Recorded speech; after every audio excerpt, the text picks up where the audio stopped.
እውነተኛውን ኢየሱስ ክርስቶስን አታመልኩም ነው ብለህ ያልከው። ኦኬ እኔ ደግሞ እናመልካለን። ስለዚህ ዲቤትን ተቀብያለሁ አሁን የሆኑ ብዬ ስለ አዋልከን። ስለዚህ ዲቤቱ እውነተኛውን ኢየሱስ ክርስቶስን አታመልኩም ብሎ የሚል ነው አንተ የምታሳየው። ስለዚህ እኛ ጴንጤዎች እውነተኛ አምላክ የሆነውን ኢየሱስ ክርስቶስን አለማምለካችንን ዝክ አድርገህ ተንትናሳይ። ከእንደገና 20 ደቂቃ ስጠው ፈቅጄለታለሁ። አሁን አርእስት ቀይረህ በነገረ ድነት ምናምን ነገር የሚባል ነገር የለም። በመጀመሪያ እውነተኛውን ኢየሱስ የላችሁም ብለህ ስላልከን እንዳለኝ ላሳይህ ነው። አንተም እንዳሌለን አሳየን፣ እኔም ደግሞ እንደሌላችሁ ላሳይህ ነው፣ ወይ እንዳላችሁም ላሳይህ ነው ማለት ነው። ስለዚህ 20 ደቂቃውን ከእንደገና መልስለት። ኦኬ ቴንክ ዩ። ኤርሚ ማውራት ይችላለሁ ነው አንተ እንዳወራው አችልም። በቃ ራስ በነገረ ክርስቶስ ብለኸኛል፣ ምንም አችልም። አሁን ወደ ዋናው ጉዳይ ገባ። ቴንክ ዩ። ያ አይ መልካም። የመጀመሪያው ነገር ሰው ሳይድን የዘላለም ሕይወትን ያገኛል ብዬ አላምንም። ስለዚህ እናንተ ሁላችሁም አልዳናችሁም ብዬ ከኔ ጋር ዲቤት መግባት ከፈለክ እዚሁ ግባ እያልኩ ነው። የምትቀበል ከሆነ ማለት በነገረ ድነት ላይ የዘላለም ሕይወትን ሰው እንዴት ያገኛል? ነገረ ክርስቶስ ላይ ተቀብያለሁ። ለምንድን ነው አሁን እንደገና ደግሞ የምትቀይረው? ነገረ ክርስቶስ ላይ ተቀብያለሁ ተናገር። የዘላለም ሕይወት ላይ ፈራክ ኤርሚ?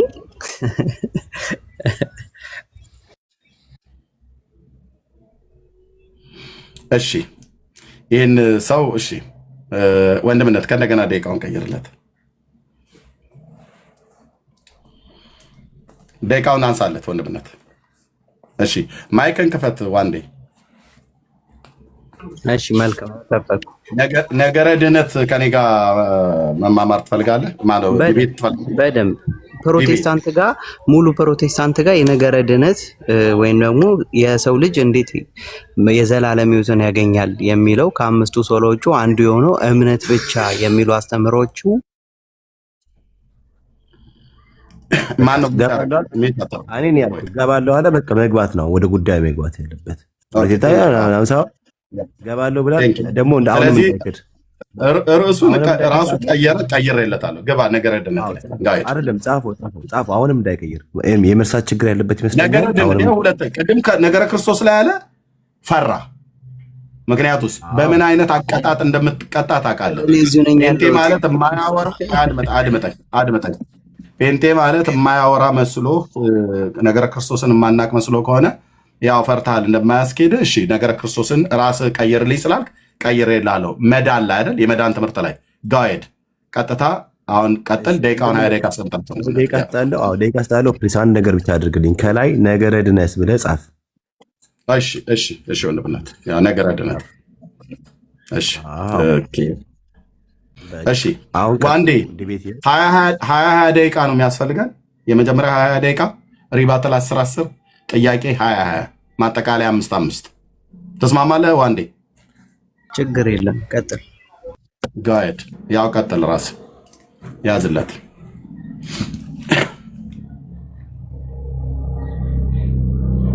እሺ በጣም ጥሩ።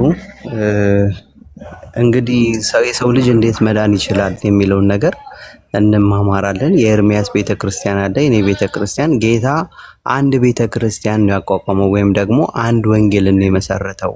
ያ ወንጌል የትኛው ነው የሚለውን ነገር የምናገኘው ኤርሚያስ የሚያወራውን ነገር ሳይሆን ወይም ደግሞ እኔ የማወራውን ሳይሆን ይህ የእግዚአብሔር ቃል የሆነው ሮሜ 10:17 ላይ እምነት ከመስማት ነው፣ መስማትም የእግዚአብሔርን ቃል ነው። ያለ ሰባኪስ እንዴት ያምናሉ? ካልተላኩስ እንዴት ይሰብካሉ? ብሎ የተናገረው ይህ የእግዚአብሔርን ቃል መጽሐፍ ቅዱሱን የእግዚአብሔርን ቃል ሰው አምኖ ሲቀበል መዳን ይችላል። ስለዚህ የትኛው ነው? ክርስቶስ የመሰረተው አንድ ወንጌል ነው። ያው አሁን ስንት ወንጌል አለ? በጣም ብዙ የሚጠጋ ወንጌል አለ። ስለዚህ በነገረ ድነት የሰው ልጅ እንዴት የዘላለም ሕይወትን ማግኘት ይችላል የሚለው ነገር ላይ ነው እኔና ኤርሚያስ የምናወራው ማለት ነው። ለምሳሌ የኛ ቤተክርስቲያን ወይም ደግሞ እኔ ማምነው ቤተክርስቲያን የሚናገረውን ነገር የምታስተምረውን ነገር ልናገር። የመጀመሪያው የዮሐንስ ወንጌል ምዕራፍ 3 ቁጥር 16 ላይ ምን ብሎ ይናገራል? ይህ የእግዚአብሔር ቃል ምን ብሎ ይናገራል? እናንብብ። የዮሐንስ ወንጌል ምዕራፍ 3 እሺ፣ የዮሐንስ ወንጌል ምዕራፍ 3 የምናምነው ነው እያወራ ያለሁት። የሰው ልጅ እንዴት መዳን ይችላል የሚለውን ነገር የምናምነውን ነገር እንቀጥል። እሺ ቁጥር 16 ላይ ምን ብሎ ይናገራል? ይህ የእግዚአብሔር ቃል ምን ብያችኋለሁ? ሮሜ ምዕራፍ 10 ቁጥር 17 ላይ እምነት ከመስማት ነው፣ መስማቱም የእግዚአብሔርን ቃል ነው። እሺ በእርሱ የሚያምን ሁሉ የዘላለም ሕይወት እንዲኖረው እንጂ እንዳይጠፋ እግዚአብሔር አንድያ ልጁን እስኪሰጥ ድረስ ዓለምን እንዲያወደዋልና። ይህ የእግዚአብሔር ቃል ነው። ስለዚህ እኛ ኦርቶዶክሳዊ ወጣቶች አሜን ብለን እንቀበሏለን። ለምን? የእግዚአብሔር ቃል ስለሆነ። እሺ ዓለም በልጁ እንዲድን ነው እንጂ ዓለም በእርሱ እንዲፈርድ እግዚአብሔር ወደ ዓለም አላከው እና በእርሱ የሚያምን አይፈረድበትም። በማያምን ግን በአንዱ በእግዚአብሔር ልጅ ስላላመነ አሁን ተፈርዶበታል ብሎ ይናገራል። ስለዚህ እኛ ኦርቶዶክሳውያኖች ምን ብለን እናምናለን? በኢየሱስ ክርስቶስ ሰው ሳያምን የዘላለም ሕይወት አለው ብለን እናምናለን። ፔሬድ አለቀ። እሺ ልክ ዲያብሎስ ምን ብሎ ተናግሯል? ክርስቶስን ወደ ተራራ ያስወጥቶት ምን ብሎ ተናግሯል? እስቲ አንተ የእግዚአብሔር ልጅ ነኝ ብለህ የምታምን ከሆነ ራስህን ወደ ታች ጣል፣ መላእክቶችም ይሰዱልሃል ተብሎ ተጽፏልና ብሎ ክርስቶስን ለምን ለፈተና ብሎ ከመጽሐፍ ቅዱስ ከቅዱሱ መጽሐፍ ቅዱስ ጠቅሶ እንደጠቀሰው የኛ ቤተክርስቲያን ጠቅሳ የዮሐንስ ወንጌል ምዕራፍ 3 ቁጥር 16 ላይ ያለውን ቃል ኢትዮጵያ ኦርቶዶክስ ታሪክሳን ታዲያ በመጽሐፍ ቅዱስ ብቻ ነው ነገረ ድነት አይደለም። ነገረ ድነት ትምህርቷ ኦርቶዶክስ እኛን የወንጌላውያን አማኞች አሁን እሱ ቅድም ደጋግሞ ሲናገር ነበር አይደል? የዘመኑ አይሁዶች ጴንጤዎች ናቸው ምናምን ነገር እያለ ማለት ነው። ኦኬ እኔ ደግሞ የዘመኑ ጣዖት አምላኪ ፈሪሳዊ የሆነችዋ ኦርቶዶክስ ቤተክርስቲያን ነች። ድብን ያለ ጣዖት ስለምታመልክ አንደኛ አጋንንትን ኦፊሻል ታመልካለች። ያንን አጋንንት ያመነ ሰው የዘላለም ሕይወት ያገኛል ብላ ትላለች። ታቦተ ሕግ ቀርጻለታለች። ህንፃ ቤተክርስቲያን አሳንጻለች። የተለያየ ነገር አድርጋ ቀን ሰይማ በዚህ ቀን ዛሬ ህዳር 29 ቀን የአየር ላይ ጋኔን መጥቆራ የሚባል በስርዓት ታመልካለች። በሱ አማላጅነት በኩል ወደ እግዚአብሔር ገባለሁ ብላ ታምናለች። ገድል ጽፋለች። ቀን ሰይማለች። ኦኬ አንድ ሁለተኛ በግለሰቦች በሰው ትታመናለች።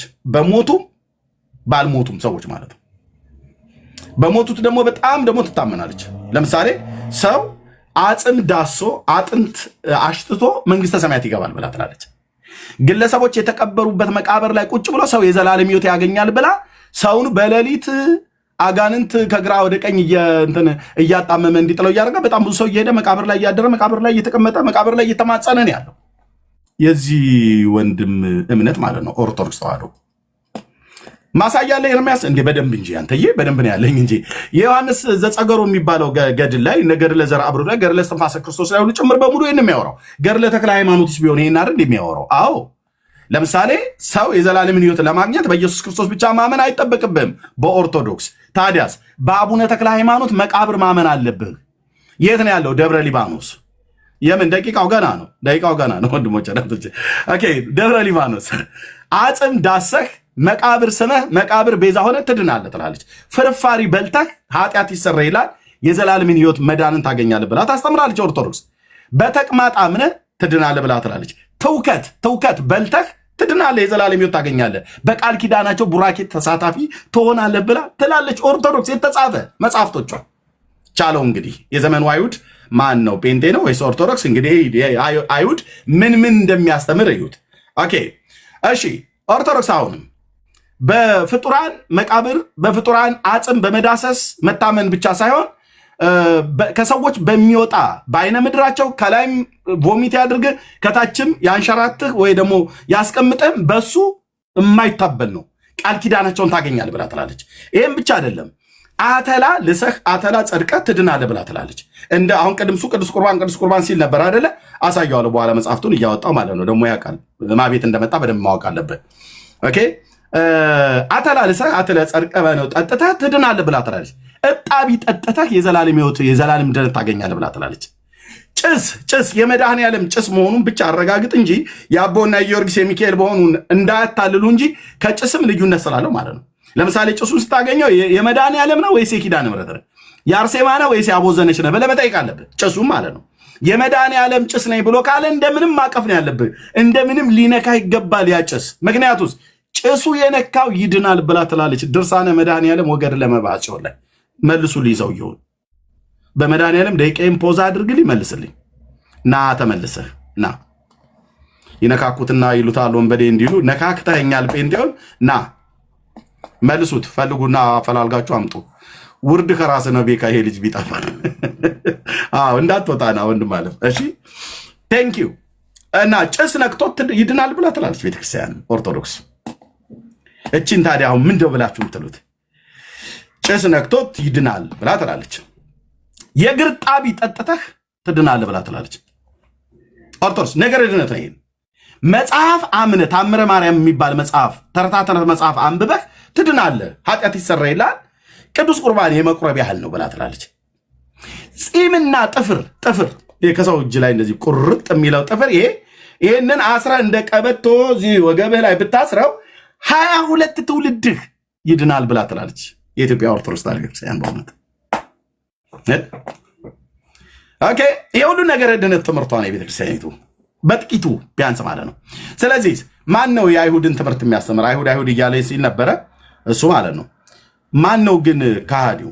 ማን ነው ከክርስትና ህይወት የራቀ? ማን ነው እውነተኛውን ክርስቶስን የሚሰብክ? እኛስ ወይስ እነሱ ብለን ስንል እኛ ነን ወንጌላውያን አማኞች። ወንድሞቼ እናቶቼ ልብ በሉ። እኔ በኢትዮጵያ የወንጌል አማኞች ቤተክርስቲያን ውስጥ ያለው ሚዩት አድርግ ሚዩት ብቻ ነው የምታደርገው ወንድሜ። ቻለው አንዴ መታል እንደ ቡሄ ልጅ በከብት መርፌ ነው የምሰጥህ ይሄንን የጽድቅ እውነት ማለት ነው። ቴንክ ዩ። ዲቤት ነው ደቂቃ ላይ ነው የምትገባው። ቴንክ ዩ ወንድም ማለት ኦኬ። ስለዚህ የኢትዮጵያ ኦርቶዶክስ ተዋሕዶ ቤተክርስቲያን እኛን የወንጌል አማኞችን ወንጌል የምንሰብከውን መጽሐፍ ቅዱስ ብቻ ብሉያትና አዲስ ኪዳን ብቻ ብለን የምንለውን ሰዎች በጣቷ ለመጠንቆል ትፈልጋለች በልጆቿ በኩል ማለት ነው። ቻለው እንጂ ወንድም ማለት የአየር ላይ ጋኔን እኮ ዛሬ ዓመቱ ነው የወሩ ነው 29 ነው ቀኑ። ኦኬ ቀኑ 29 ነው። የአየር ላይ ጋኔን ጭራቅ የሆነ ጋኔን አባትህ አቡነ ተክለ ሃይማኖትና እስትንፋስ ማነቸው ከአቡነ ተክለ ሃይማኖት ጋር የነበሩት አንድ አባት አሉ። ስማቸውን ብቻ አስታውሱኝ ታቁት። እነሱ ሁለት አባቶች ያጠመቁት ሰይጣን አለ። ኦኬ ሰይጣን አጥምቀውልህ በዛሬ ቀን ታቦተ ሕግ ተቀርጾለት ውሏል ማለት ነው።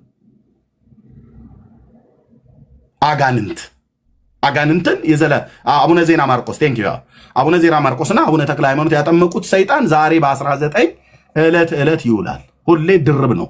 ከባለ ወልድ ጋራ ሰይጣን ተደርቦ ታመልካላችሁ። እናንተ ናችሁም ታስተምሩት የሐዋርያትን ትምህርት ወይስ እኛ የወንጌል አማኞች ወይስ እናንተ ለሰንል? እኛ የወንጌል አማኞች ነን የምናስተምረው፣ የወንጌል አማኞች ነን የምንሰብከው። ድነት በእግዚአብሔር ላይ በኢየሱስ ክርስቶስ በማመን ነው። ታዲያ እንዴት ይገኛል? በእግዚአብሔር ላይ በኢየሱስ ክርስቶስ የሚያምን ሁሉ የኃጢአቱን ይቅርታ ያገኛል። ቀደም እሱም ራሱ ደጋግሞ እንደጠቀሰው በዮሐንስ ወንጌል መጽሐፍ ምዕራፍ 3 ቁጥር 16 ላይ በእርሱ የሚያምን ሁሉ የዘላለም ሕይወት እንዲኖረው እንጂ እንዳይጠፋ እግዚአብሔር አንድያ ልጁን እስኪሰጥ ድረስ ዓለምን እንዲወዷል ይላል። ዓለም በልጁ አምኖ ዓለም በልጁ አምኖ እንዲድን እንጂ በዓለም እንዲፈርድ እግዚአብሔር ወደ ዓለም አላከውም። በእርሱ የሚያምን በእግዚአብሔር ልጅ ማለት ነው። በእርሱ የሚያምን አይፈረድበትም። በማያምን ግን በአንዱ በእግዚአብሔር ልጅ ስም ስላላመነ አሁን ተፈርዶበታል ይላል። ፍርዱም ኩነኔውም ያለው በእግዚአብሔር ልጅ በማመንና ባለማመን ላይ ነው ማለት ነው። ግልጽ ነው። በግዕዝ ውስጥ መደበቅ የለም። እዚህ ግልጽ ነው የምናገረው። በግዕዝም ቢሆን ብትመጣ ይዛለሁ ማለት ነው። ነገሩ አታውቀውም አንተ ጆሮን የሚቆርጡት ግዕዙ ማለት ነው። የለም በእርሱ የሚያምን ሁሉ የዘላለም ሕይወት አለው ይላል። ኦኬ በክርስቶስ ኢየሱስ ሰው ሲያምን ይድናል ማለት ነው። ሲያምን ኢየሱስ ጌታ እንደሆነ በአፉ ይመሰክራል። እግዚአብሔርም ከሙታን እንዳስነሳው በልቡ ያምናል። ስለዚህ በአፉ የመሰከረ ጌትነቱን በልቡ ያመነ ከሙታን መነሳቱን ያ ሰው ይድናል፣ ያ ሰው ይጸድቃል። ለዚህ ነው በሮሜ መጽሐፍ ምዕራፍ 10 ላይ ቅድም እሱ ሲናገር የነበረው በተለይ ከቁጥር 9 ጀምሮ ኢየሱስ ጌታ እንደሆነ በአፍ ብትመሰክር እግዚአብሔርም ከሙታን እንዳስነሳው በልብ ብታምን ትድናለህ አለ። በልብ ምን ብታምን ትድናለህ።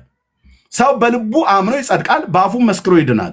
አንዱ ጌታ የሁሉ ጌታ ነው፣ ለሚጠሩት ሁሉ ባለጠጋ ነው። የጌታን ስም የሚጠራ ይድናል። ይሄ ነው የሐዋርያቱ ስብከት። ይሄ ነው የነቢያቱ ትንቢት። ይሄ ነው የጴንጤው ስብከት። ኦርቶዶክስ ግን የጌታን ስም የሚጠራ ይድናል ብላ አትልም። የእመቤቴንም ስም የሚጠራ ይድናል፣ የአርሴማን የሚጠራ ይድናል፣ የተክልዬንም ስም የሚጠራ ይድናል ብላ ትላለች። ስሟ ስንቅ ነው የእመቤቴ እያለች ዙረት ይዞራሉ፣ ሰው ህዝቡንም ሲኦል ይከታሉ። የዚህ ሰው ቤተክርስቲያን ማለት ነው። ቻለው እንግዲህ ወንድም አለም ጥርስን ንክስ አድርገህ እንደምንም መያዝ ነው። ኦኬ። ስለዚህ ስሟ ስንቅ ነው እመቤት የሚባል የለም። የባልቴቶች ዘፈንና የባልቴቶች ተረት ነው። ለዘላለም ህይወትም ይሁን ለምድርም ይሁን ለየትኛውም ነገር እግዚአብሔር የሰጠን አንድ ስም ነው። ከስሞች ሁሉ በላይ የሆነ የእግዚአብሔር ልጅ የኢየሱስ ክርስቶስ አዳኝ ገናና ሞገስ ያለው ኃይል ያለው ጥበብ ያለው ማዳን የሚችል የዘላለም አምላክ ማርያምም ሚካኤልም ገብርኤልም የተፈጠረ ፍጥረት ያለም የሚኖርም ወደፊትም የሚመጣ በሙሉ ወድቀው የሚሰግዱለት ወድቀው የሚያመልኩት ወድቀው የሚንበረከኩለት ለሚያምኑትም የሚያድን ስም ነው። በኢዮኤል ትንቢት መጽሐፍ እንደተናገረው ምዕራፍ 2 ላይ በመጨረሻው ዘመን እንዲሆናል ብሎ ባለበት ላይ የጌታን ስም የሚጠራ የእግዚአብሔርን ስም የሚጠራ ይድናል ብሎ ተናግሯል። ልክ ነው። ቅዱስ ጳውሎስ በሮሜ መጽሐፍ ምዕራፍ 10 ላይ ያን ኢዮኤል የተናገረውን አምጥቶ የተናገረው የጌታን ስም የሚጠራ ይድናል ይላል። የጌታን ስም ሰው ጠርቶ ለመዳን ምን ማድረግ አለበት? ስብከተ ወንጌል መስማት አለበት። ስብከተ ወንጌል ሰው ደግሞ እንዲሰማ ሰባኪ መላክ አለበት። ማን ነው የሚልከው? እግዚአብሔር ነው የሚልከው። የላካቸው ሰዎች ወጥተው ምንድነው ብለው የሚለው እመቤቴ ታማልዳለች ታድናለች ብለው አይደለም የሚሰብኩት። ኢየሱስ ያድናል፣ ኢየሱስ ጌታ ነው፣ ለሰው ልጆች በደልና ኃጢአት ሞቶልሃል፣ በስሙ ብታምን ንስሐና የኃጢአት ይቅርታን ያገኛል ብለው ይሰብካሉ። እንደማ እንደኔ አይነት ሰባኪ ማለት ነው። የተላኩቱ ይሰብካሉ። ሰዎች ሲሰሙን ቃል እግዚአብሔርን ሲሰሙ ያምናሉ፣ በልባቸው ሲያምኑ ይድናሉ። ከዳኑስ ከእግዚአብሔር ፍርድ ነፃ ወጥተዋል ማለት ነው። አዳኙ ማን? ኤርሚያስ በፍጹም ጴንጤዎች በፍጹም ማለት ኤርሚያስም ጴንጤዎችም እዚህ ያሉ የምንሰብከው ኢየሱስ ግን ያድናል።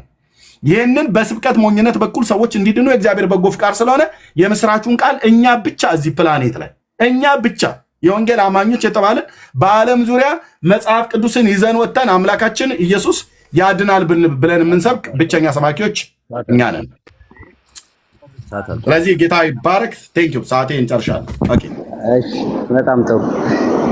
የመጀመሪያው ነገር እዚህ ጋር ያላችሁ ሰዎች በደንብ አድርጋችሁ ስሙ። እኔ 10 ደቂቃ አስቀምጥለት ነው ግን እንትን ጫጫታ አለ ትንሽ እንደ ቅድሙ ቦታው 10 ደቂቃ እንደ ቅድሙ አስተካክል። ጥሩ ኔትወርክ እንጠብቃለን። እሺ መልካም። የዮሐንስ ወንጌል ምዕራፍ 3 ቁጥር 16 ላይ በልጁ የሚያምን የዘላለም ሕይወት አለው የሚለው ክርስቶስ ነው አይደል? አዎ። እሺ የዮሐንስ ወንጌል ምዕራፍ 3 ቁጥር 53 ላይ ኢየሱስም እንዲህ አላቸው፣ የሰው ልጅ የተባለው ማን ነው? ክርስቶስ። ኦኬ የሚሰጣችሁን አለ። ክርስቶስ ምንድነው የሰጠን? ሕይወቱን ራሱ። ኦኬ ስጋውና ደሙን ሰጥቶናል ማለትም ነው። ራሱ ነው የሰጠን። ራሱ ማለት ነፍሱንም ስጋውንም። አይ ቃሉ እያለ ያለው የእግዚአብሔር ቃል እያለ ያለው የዮሐንስ ወንጌል ምዕራፍ 3 ቁጥር 6 ቁጥር 53 ላይ ኢየሱስም እንዲህ አላቸው፣ የሰው ልጅ የሚሰጣችሁን ስጋ ይላል እና ደሙ። ኦኬ ስጋውና ደሙን ካልበላችሁ ካልጠጣችሁ በራሳችሁ ሕይወት የላችሁም ማለት የሚናገረው ክርስቶስ ነው አይደል? አዎ ክርስቶስ ነው የሚናገረው። ኦኬ ክርስቶስ የሚናገር ከሆነ የሚናገረው ነገር ውሸት ነው? እውነት ነው። ኦኬ እውነት ከሆነ የሰው ልጅ የሚሰጣችሁ ያለው ክርስቶስ ነው ብለሃል። ስጋውና ደሙን ካልበላችሁ ካልጠጣችሁ በራሳችሁ ሕይወት የላችሁ ማለት ምን ማለት ነው? ልክ ነው። በእግዚአብሔር ላይ በራሱ በኢየሱስ ክርስቶስ ራሱን የሰጠን ከሰማያት የወረደ እውነተኛ የሕይወት እንጀራ እሱ ስለሆነ በሱ የሚያምን ሁሉ የዘላለም ሕይወት እንዲኖረው እንጂ እንዳይጠፋ እኮ ካልበላችሁ ይላል ቃሉ ላይ። በስሙ ስለማመን ነው የሚናገረው። አይ በስሙ ስለማመን ካልበላችሁ ካልጠጣችሁ በራሳችሁ ሕይወት የላችሁም እያለ ያለው ክርስቶስ ነው። ያ መብላትና መጠጣት ቃሉ እኔ ወደ ገድል ወይም ደግሞ ወደ ቤተ እምነታችሁ ላይ አልሄድም። እንድንግባባ ቆይ አንዴ ሚውት አድርግ። እኔ የኔ ጥያቄ ሳታርል አትረበሽ። እሺ እኔ አሁን መጽሐፍ ቅዱስን ጠቅሼ የዮሐንስ ወንጌል ምዕራፍ 6 ቁጥር 53 ላይ ምን ይላል ቃሉ? ኢየሱስም እንዲህ አላቸው። ማን ነው የሚለው? ኢየሱስ። የሰው ልጅ የተባለው ማን ነው? ክርስቶስ አልከኝ። እሺ የሚሰጣችሁ እያለ እየተናገረ ያለው ክርስቶስ ነው። እሺ ስጋውና ደሙን ካልበላችሁ በራሳችሁ ሕይወት የላችሁም ማለት ምን ማለት ነው? የሚናገረው ክርስቶስ ነው። ጨረስክ አይደል? ጥያቄ ምንድን ነው?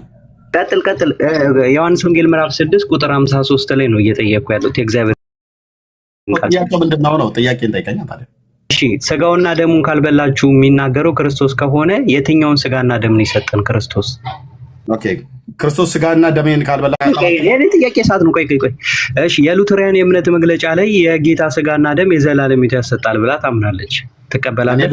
እኔ ሉተራዊ አይደለሁም፣ የሉተርን አልቀበልም። በጌታ ግን አንድ ህብረት ናችሁ? እኔ ሉተራዊ አይደለሁም አልኩህ እኮ። እሺ፣ ሉተሪያን አልዳኑ? እኔ ሉተራዊ አይደለም፣ ጥያቄ አይደለም። ሉተሪያን አልዳኑም ወይ ብዬ ነው እየጠየቅኩ ያለው። አይመለከተኝም። ሉተራዊ እኔ ታዲያ ወንጌልን ላልተመለከተ ሰው ወንጌልን ትሰብክላችኋለህ? ለሉተሪያን አይመለከተኝም።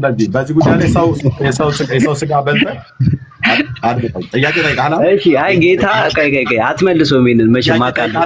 የኔ ጥያቄ ሰዓት ነው። እባክህ አትረብሽ፣ እባክህ ተረጋጋ። እሺ፣ ጌታ የዮሐንስ ወንጌል ምዕራፍ 6 ቁጥር 54 ላይ ስጋዬን የሚበላ ደሜን የሚጠጣ የዘላለም ሕይወት አለው። ተናጋሪው ክርስቶስ ነው አይደል? ጠየቀኝ። መሐመድ አይደለም ተናጋሪው፣ ክርስቶስ ነው። እዚህ መጽሐፍ ቅዱስ ላይ የሚናገረው በሙሉ ክርስቶስ ነው። ክርስቶስ ነው። እሺ፣ ተናጋሪው ክርስቶስ ከሆነ ክርስቶስን ማረም እንችላለን? እናንተ አይታረምም። እሱ እኛን ያርመናል እንጂ አይታረምም። እሺ፣ ስጋዬን የሚበላ ደሜን የሚጠጣ የዘላለም ሕይወት አለው ብሎ የሚናገረው ክርስቶስ ከሆነ አንተ ክርስቲያን ከሆንክ የክርስቶስን ቃል አሜን ብለህ ትቀበላለህ?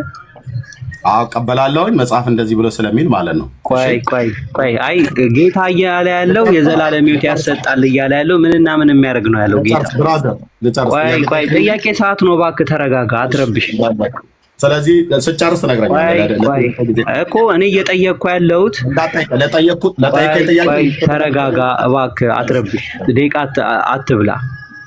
አሁን ተናጋሪው የእግዚአብሔር ቃል ከሆነ ተናጋሪው ክርስቶስ ከሆነ ስጋዬና ደሜን የሚጠጣ የዘላለም ሕይወት አለው ያለው ክርስቶስ ከሆነ አንተ የክርስቶስ ተቃዋሚ ነህ?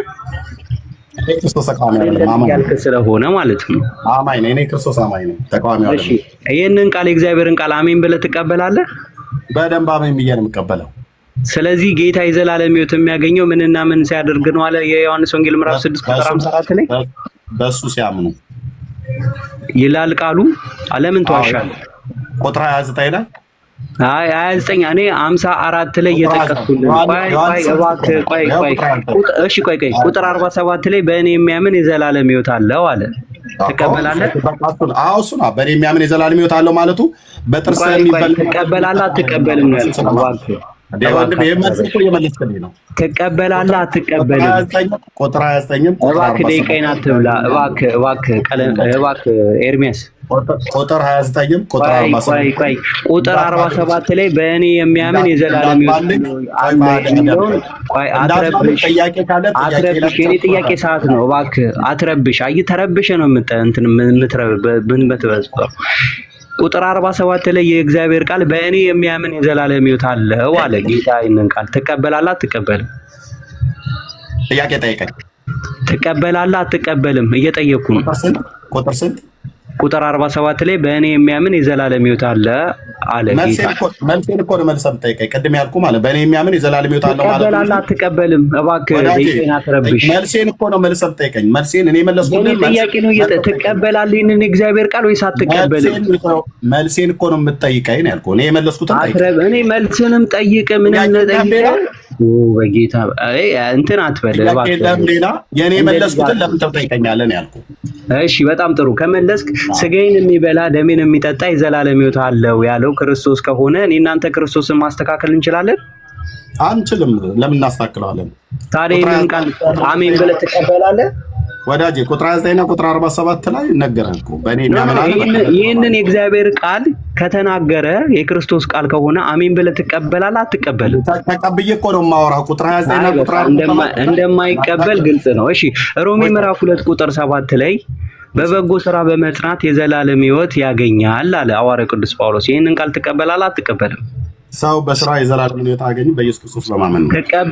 ቃሉ ይላል ወይስ አይልም? ሰው በኢየሱስ ክርስቶስ በማመን ነው። ቃሉ ይላል ወይስ አይልም ብዬ ነው የጠየቁት። ቃሉ ይላል ግን በስራ በማመን በስራ በማመን ቅዱስ ጳውሎስ እያወራ ቆይ ስለ የትኛው የዘላለም ሕይወት ነው እያወራ ያለው? ለደቂቃ ጊዜ ትሰጠኛለህ? ለጥያቄ መልስ ስለ የትኛው የዘላለም ሕይወት ነው እያወራ ያለው ሐዋርያው ቅዱስ ጳውሎስ?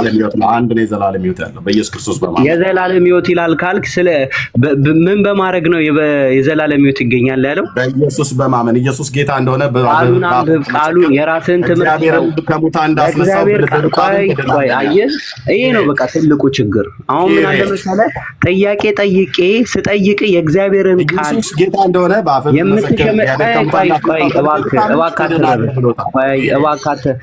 የጥያቄ ሰዓት ነው። ቆይ እየረበሽክ ነው። ምንድነው ታዲያ? የጥያቄና መልስ ነው። አሁን እየጠየቅኩ ነው አይደለ? ስለዚህ ለምን አትረጋጋም? እባክህ ተረጋጋ። አንተ ያለው መንፈስ በጌታ በእግዚአብሔር ስም ገስጽ። ካሜራ ደብቀህ ቆይ አንዴ እባክህ ተረጋጋ።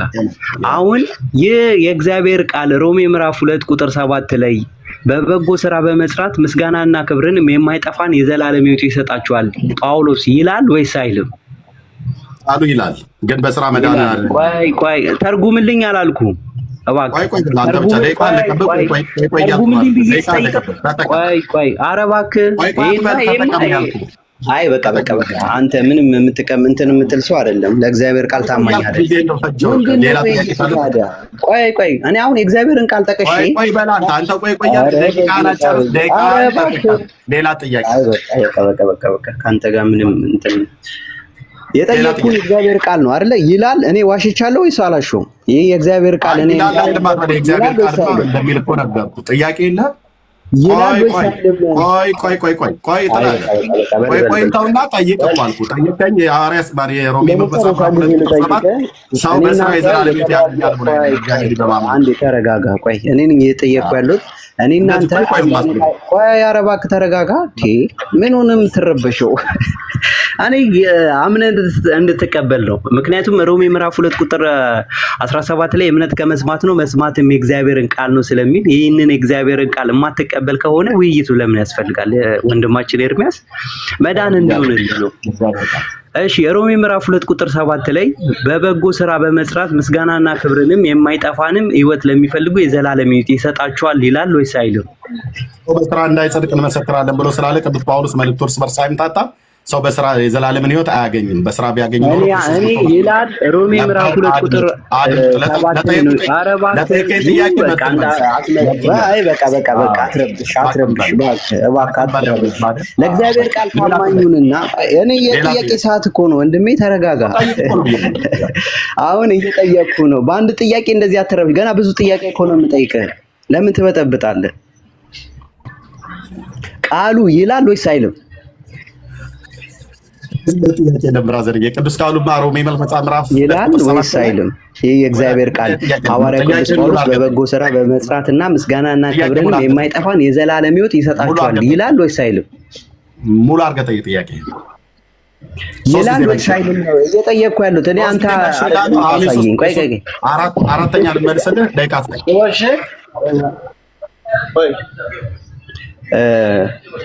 ይላል ወይስ አይልም? እባክህ ለምን አትመልስም? ለእግዚአብሔር ቃል እንኳን ለምን ክብር አይኖርም? እሺ አሁን ለአራተኛ ጊዜ የምትመልስለት ሮሜ መጽሐፍ ምዕራፍ 2 ቁጥር 7 ላይ ሰው ወንድማችን እየመለስኩልህ ነው። ኧረ እባክህ የእግዚአብሔርን ቃል አንብብና የኔ ጥያቄ ሰዓት ነው። አትረብሽ እባክህ። ለእግዚአብሔር ቃል ታማኝ ከሆንክ አይ ደቂቃዬን አትብላብኝ፣ ደቂቃዬን መልስልኝ እባክህ። አንተ እሺ ወጣ ማለት ነው። አያችሁ፣ ተመለስ። ኧረ ተመለስ እንዴ! ወጣ ማለት ነው። ነፍስ ከስጋ እስክትላቀቅ ነበር። ቀጥሎ ያለው እንደዚህ ነው። ዲቤት አቋርጣ የምትወጣው ማለት ነው። ጥያቄ ቀጥዬ ምን አይነት አይቀጡ ቅጣት እንደምቀጣ ስለምታውቅ እንደዚህ ወጣ ማለት ነው። ና ተመለስ፣ ጠይቅ። ሮሜ መጽሐፍ 3 ጊዜ ምዕራፍ 2 ቁጥር 7 ጠይቃል። 3 ጊዜ መልሼልሃለሁ። ቪዲዮ መስማት ትችላለህ። ቀጥለህ ከፈለክ አራተኛ ጊዜ መልስልሃለሁ። ና ተመለስና ና ግባ። ኦርቶዶክስ ማለት እንደዚህ ፈርጥጦ መሮጥ ማለት ነው። ስትሳደብ የነበረው እኔ ነኝ። አሁን ድጋሚ ነው እጠይቅሃለሁ በተራዬ ቤካ ከአንተ ራስ ላይ አልወርድም። ልጅ ፈልግ አምጣ። ቆይ ብሎ እኮ ወጣ። ዲቤት አቋርጦ የሚወጣ ኦርቶዶክስ በጣም በነገራችን ላይ የምር ነውር ነው። ናግባ ጥያቄ አልተመለሰም ካልክ አንተ ሌላ ጥያቄ ነው ወይ ሌላ ጥያቄ ተሻገር። አለቀ በቃ። የውይይት ህግ አያውቅም እንደ ልጁ። ናግባ ልክ የላለው ናግባ። ኧረ በስመ አብ! ወይ ውርደት እና ጠፋ፣ ሙሉ ለሙሉ ጠፋ። በቃ ይወጣል። ጠፋ። ወይኔ በላቸው። ይወጣል። እኔም ገምቻለሁ ይወጣል። ምን እንደው ምን ሆናችሁ ነው ወንድሞች? 18 ደቂቃ የሰጣችሁ 20 ደቂቃ የሰጣችሁት እንዴ? ያለችው 3 ጥያቄ ናት። ያለችው 3 ጥያቄ ናት። አስበዋል 20 ደቂቃ ሙሉ ሲጠየቅ ማለት ነው። ምን ሊሆን ነው ልጁ እንዴ? ያለው አመጣጭ ታዲያ ሲያስበው ጨነቀው። ገና እሱ ጨረሰው ጥያቄውን። በቃ 3 ደቂቃ ነበር፣ 3 ጥያቄ ነበረች እሷ 3 ጥያቄ አሁን ተፋት። ከዛ ሌላ ጥያቄ የለው። ከዛ አንተ ደግሞ 18 20 ደቂቃ ሙሉ ልትጨምቀው ነው። ስለዚህ ያለው አማራጭ በጊዜ እቺ 3 ደቂቃ ተጠቅሞ ማምለጥ ነው ያለው። አመለጠ ማለት ነው። የራሱን እኮ ደቂቃ እንኳን አልጨረሰውም። የራሱን ደቂቃ አልጨረሰም። ብርክዬ እንኳን ደህና መጣ። ደግሞ አፍንዳረለ ብትያለ እያስወጡኝ ነው ሞዴሬተሮች ምናምን ነገር ያለ ባይዘይ ግን ሻይ እንትን ነው ተካላል። እንደዚህ ያ አይ እንትን ነው ኤክሴሲቭ ፎርስ ኢን ሰልፍ ዲፌንስ የሚል ነገር አለ አይደል? ከመጠን በላይ ያለፈ ራስን መከላከል እንደዛ ነው የሆነው ነገርየው። አሁን እኮ እሱ ቡጥ ይዘርግቱ አንተ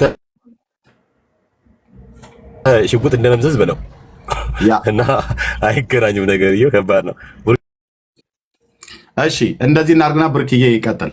እዚህ ያላችሁ ዩቲዩበሮች ቀርታችሁት ለበተከል የጥያቄና መልስ ጊዜ ፈርጥጦ የወጣ የኦርቶዶክስ ተሟጋች ብላችሁ ዲቤተር ብላችሁ በትልቁ ሰጣችሁ ጻፉት።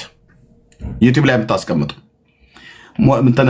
ዲቤት ገጥሞ ጥያቄ መልስ ላይ የሸሸ የኦርቶዶክስ ተሟጋች ብላችሁ ጻፉበት። ላው ላይ ሰው ይስማው አስቀምጡ። ቴንኪው ተባረኩ። ብርክዬ እንኳን ደህና መጣ። እንደና ቆያችሁኝ። ሰላም ብያለሁ ሁላችሁንም። ኤርሚ፣ ቤካ፣ ሰናይ፣ ከፌ፣ መሲ፣ ዳኒ ክርስቲያን ወንድምቶች ሁላችሁንም ሰላም ብያለሁ። ከእግዚአብሔር ከአባታችን ከጌታም ከኢየሱስ ክርስቶስ ጸጋ ሰላም ከእናንተ ጋር ይሁን። መጀመሪያ መጠየቅ ነበረብህ እያልኩ እያሰብኩ ነበር። ምክንያቱም በህጉ መሰረት የሚጠየቀውን ጥያቄ ስለሚያውቅ ሊቀመጥ አይችልም። ያነሳቸው ሀሳቦች በነገረ ድህነት ሊመለሱ ማይችሉ አይደለም። እሱ እዚህ ቲክቶክ ላይ እናውቃለን ተምረናል የሚሉ ሰዎች እንኳን አይ ይሄን አታንሱብን የሚሉት አይነት ርዕስ ስለሆነ ልጁ ሊወጣ እንደሚችል ገምቼ ነበር እና ሊያነሳ የሚችለው ሮሜ መጽሐፍ ምዕራፍ 2 ብቻ እንደሆነ ገምቻለሁ። ማለት ከድነት በስራ ሊዳን ይቻላል ብሎ ሊያነሳ የሚችለው ጥቅስ ግን እሱ እንደሚለው አይደለም። ክፍሉ እየተናገረ ያለው ሰው በስራ ይድናል አይደለም እያለ ያለው እንደዛ አይደለም እየተናገረ ያለው። ለማን ተጻፈ? ምንድነው ህጉን ላላቸው ሰዎች ምን እያለ ነው ጳውሎስ በሮሜ መጽሐፍ ምዕራፍ 2 ላይ ሚለውን ማስተዋል ማየት ያስፈልጋል። ሮሜ 1 ላይ የነገረን ነገር አለ። ሮሜ 2 ላይ የነገረና ሮሜ 3 ላይ በቃ ይሄ ሁሉ እንኳን ቢኖር ሁሉ ከህግ በታች ነው፣ ሙታን ናችሁ። ለዛ ነው በነቢያት የተመሰከረው የእግዚአብሔር ጽድቅ የተገለጠው ብሎ ሮሜ 3 ላይ ደግሞ ሲነግረን እንመለከታለን። እና ሮሜ 2 ላይ ያለው ቃል እሱ ለሚያምነው እምነት የሚሆን አይደለም በጭራሽ። ክፍሉ እንደዛ አይደለም እያወራ ያለው። አይቀመጥም፣ እንደማይቀመጥ እርግጠኛ ነበርኩኝ። ዮሐንስ ወንጌል መጽሐፍ ምዕራፍ 6ም ስለ ዳቦ አይደለም የሚያወራው። በቃ አለቀ። ስለ ዳቦ አይደለም የሚያወራው። ስለ እኛ ቀራኔው ላይ እግዚአብሔር አብ የደገሰውን ድግስ ብሉ ነው እያለ ያለው። እግዚአብሔር አብ ደግሷል ቀራኔው ላይ የሰበውን ፍሪዳ አርዷል፣ እሱም ብሉት ነው እያለ ያለው እና ኢየሱስ ክርስቶስን ነው ምን በላው ራሱ መብላት ነው ዮሐንስ 6 እንጂ ስለ ህብስት የሚያወራ አይደለም። በነገራችን ላይ ኢንቫይት አድርጌው ነበር። ወዲያው ነው ከዚህ ላይቭ ላይ የወጣው ልጁ ታች ላይ እንደወረደ ማለት ነውና ሊቀመጥ እንደማይችል አውቄያለሁኝ። በነገራችን ላይ ሲያወራ ከሰማሁት መካከል እናንተ ሉተራን ካልቪን ምናምን ተለያይታችሁ ሊል ሞክሯል ሰምቻለሁ። እሱ በጣም በሚገርም ሁኔታ እነሱ በአንድ ቤተ መቅደስ በሚሉት ውስጥ ሁለት ሃይማኖት እንደሚቀድስ ታውቃላችሁ። አሁን እነሱ እዚህ መጥተው ፖለቲካ ለመስራት ይሞክራሉ። እናንተ ሉተራን ካልቪን ምናምን ብሎ ለመስራት ይሞክራሉ። በአንድ ቤተክርስቲያን ሁለት እምነት አብሮ ይቀድሳል። በአንድ ቤተክርስቲያን ማለት በአንድ ቤተ መቅደስ ውስጥ ተራ በተራ አንድ ሳምንት 3 መለኮት ይቀድሳል፣ አንድ ሳምንት ደግሞ አንድ መለኮት ይቀድሳል። ይሄን ታውቃላችሁ። እዚህ መጥተው ግን እናንተ እንደዚህ ብሎ ለማውራት በድፍረት ይሞክራሉ። አሁን እየተናገርኩ ያለሁት በዋልድባ ገዳም የሚሆነውን ነው፣ እየሆነ ያለውን ነገር ነው። ተራ በተራ ነው የሚቀድሱት። ተራ በተራ አንድ ሳምንት 3 መለኮት ይቀድሳል፣ አንድ ሳምንት ደግሞ አንድ መለኮት ይቀድሳል። እዚህ መጥተው እናንተ ሉተራን ኦፍ ኮርስ አው የምንለያይበት ነገር አለ፣ አንድ የሚያደርገን ነገር አለ። ልዩ በሆነው ነገር ላይ በእግዚአብሔር ቃል እናወራለን፣ አንድ በሆንበት ደግሞ አብረን እንሰራለን። በቃ እሱ ነው ያለው። ሶ በነገረ ድነት መታችሁ መዳኑን እርግጠኛ ያልሆነ ሰው መጥቶ ከዳነ ሰው ጋር ሲያወራ በራሱ ልክ ሊሆን አይችልም። መዳኑን እርግጠኛ ያልሆነ ሰው ሲሞት ወዴት እንደሚሄድ የማያውቅ ሰው እርግጠኛ ከሆነ ሰው ጋር ዲቤት ሲያደርግ ማለት ነው። ህይወት ነው የሚያስፈልገው። እንማር ድነሃል ነው ቢባላው አልዳንኩም ይላል። መዳኛ መንገዶችን እኮ ሲዘረዝር ነበር እኮ ኢየሱስ፣ ውሃ፣ የጌታ እራት እንደዚህ ሲዘረዝር አላ። እሺ እነዚህ ሁሉ አድነው እንኳን አይ አልዳንኩም ነው የሚልክ መጨረሻ ላይ አልዳንኩም እና አይ አላውቅም ይላል። ኤርሚን ብትጠይቁትስ በክርስቶስ ኢየሱስ የዘላለም ህይወት አለኝ ብሎ በእርግጠኝነት ይናገራል።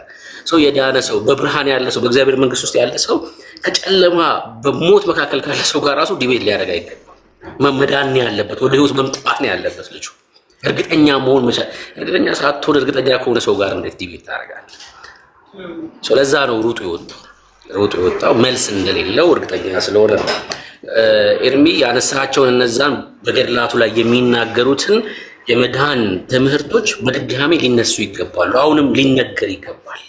በኢትዮጵያ ኦርቶዶክስ የመድኃኛ መንገድ ናቸው ተብሎ በክርስቶስ ኢየሱስ ደም ላይ የቀለዱ መጽሐፍቶች አሁንም እየወጡ ሊነገሩ በህዝብ ፊት ቀለው ሊታዩ ይገባል። ለምን? በክርስቶስ ደም ላይ የቀለዱ መጽሐፍቶች ስለሆኑ ማለት ነው። በክርስቶስ ኢየሱስ ደም ላይ የቀለዱ መጽሐፍቶች በጭስ የዘላለም ሕይወት ታገኛለህ። እግዚአብሔር ተክዶ በአቦ የዘላለም ሕይወት ታገኛለህ። እግዚአብሔር ተክዶ ማርያም ፊቷን ቦጫጭቃ ታስገባሃለች። እነዚህ ሁሉ እኮ በኢትዮጵያ ኦርቶዶክስ መጽሐፍቶች ላይ ያሉ የመዳኛ መንገዶች፣ ተስፋዎች ናቸው። ይህን እንዴት ነው ታዲያ ከክርስቲያን ፊት ቆሞ ዲፌንድ ሊያደርግ ቢችለው? አይችልም። ለዛ ነው ሩጦ የሚሄደው። ጌታ ይባርክ ኤርሚሻ።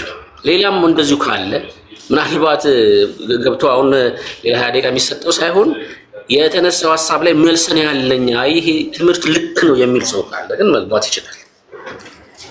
በእናንተ በኩል ያነሳችሁት የመዳን መንገዶች ትክክል ናቸው፣ እኔ መመለስ እችላለሁ የሚል ኦርቶዶክሳዊ ካለ አሁንም መግባት ይችላል። እንመልሳለን ሊል የሚችል ሰው ካለ ማለት ነው።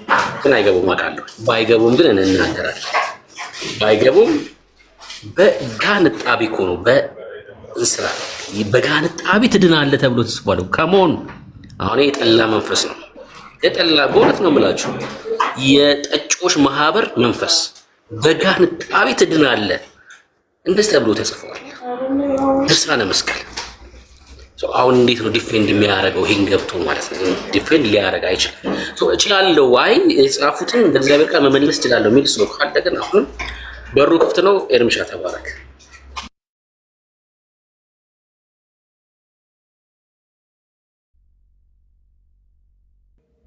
መብረቃዊ ጥቃት የሚባለው ነገር እንደሚወርድበት አውቃለህ፣ በእውቀት ማለት ነው። ስለዚህ አይመጡም፣ አውዳኒ አይመጡም እና ይሄው ነው። ግን በኢየሱስ ክርስቶስ ሰው በማመን የዘላለምን ሕይወት ያገኛል ብሎ የሚለውን ቤተክርስቲያን አታስተምረው። ኦርቶዶክስ ቤተክርስቲያን እንደዚህ አይነት ትምህርት የለም። ኦርቶዶክስ ሰው በኢየሱስ አምኖ ይድናል ብሎ አያምኑም። ወንድሞች እናቶች፣ እሺ ስም ማጥፋት እንዳይመስላችሁ፣ በፍጹም አይታመንም። ውሸት ነው፣ ውሸት ነው። ያለሱ ማና ለምናምን ብለው የሚሉት ውሸት ነው።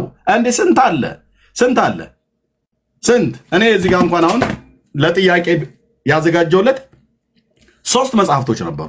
ያለሱ ማና አለ? እነዚህና ሌሎችስ መጽሐፍቶች የዘላለምን ሕይወት ማለት ነው፣ የኃጢአትን ይቅርታ፣ የዘላለምን ሕይወት፣ መንግስተ ሰማያትን መግባት በፍጡር ታገኛለህ ብላ ኦርቶዶክስ። ያለሱ ማና አለ ብለህ ነው ኤርሚያስ እንዴ? ያለሱማ ያለ አንድዬ ማና አለ ይለዋል። ውሸት ነው፣ ውሸት፣ ውሸት፣ ውሸት። ያለ ኢየሱስ የመዳን መንገድ የለም። በኦርቶዶክስ አለ። በማርያም የዘላለም ሕይወት ታገኛለህ። ቤዛችን እሱ ብቻ ነው ይላል። ውሸት። መስቀሉም ቤዛ ነው፣ ማርያምም ቤዛ ናት። የአቡነ ተክለ ሃይማኖትም ደብረ ሊባኖስም መቃብር ቤዛ ነው። ኢየሱስ ብቻ ቤዛ በእኛ በወንጌላውያን አማኞች እንጂ ኢየሱስ ብቻ ቤዛ ብሎ የሚለው በኦርቶዶክስ አይሰራም። ራሷ ቤተክርስቲያኒቱ አልቀበልም ነው የምትልህ። ጌታችን ብቻ ነው ቤዛችን አትልም። መቃብርም ቤዛዋ ነው፣ መስቀልም ቤዛዋ ነው፣ እንጨት ፍጡርም ማርያምም ቤዛዋ ናት። 4 ቤዛ ነው ያላት። ኢየሱስም ቤዛ ነው፣ ማርያምም ቤዛ ናት፣ መስቀሉም ቤዛ ነው፣ መቃብርም ቤዛ ነው። መቃብርም የኃጢአትን ስርየት ይሰጣል። መስቀሉም የነፍስ ድነት ነው። ማርያምም የነፍስ ድነት ናት። ኢየሱስም የነፍስ ድነት ነው ይለዋል። 4 ናቸው ያሉት። ዚፕ። ስለዚህ ከዚህ የምትማሩት አሁን ያያችሁት ከዚህ ልጅ አንድ ኦርቶዶክስ በጴንጤ ፊት እውነት ለመናገር ማለት ነው የእግዚአብሔርን ቃል በታጠቀ በጴንጤ ፊት ቆሞ ተከራክሮ ሊሞግት የሚችለው ምንም ግራውንድ የለውም። ስራችሁና መሰረታችሁ ኦርቶዶክሳውያን እነዚህ ገርዳት ናቸው። እነዚህን ደግሞ በትውልዱ ፊት ምናምን ሆነው እንዲናቁ አድርጓል እግዚአብሔር በእኛ በኩል ማለት ነው። ለእግዚአብሔር ክብር ይሆንለት። እነዚህ መጽሐፍቶቻችሁ ምናምን እንዲሆኑ አድርጓል።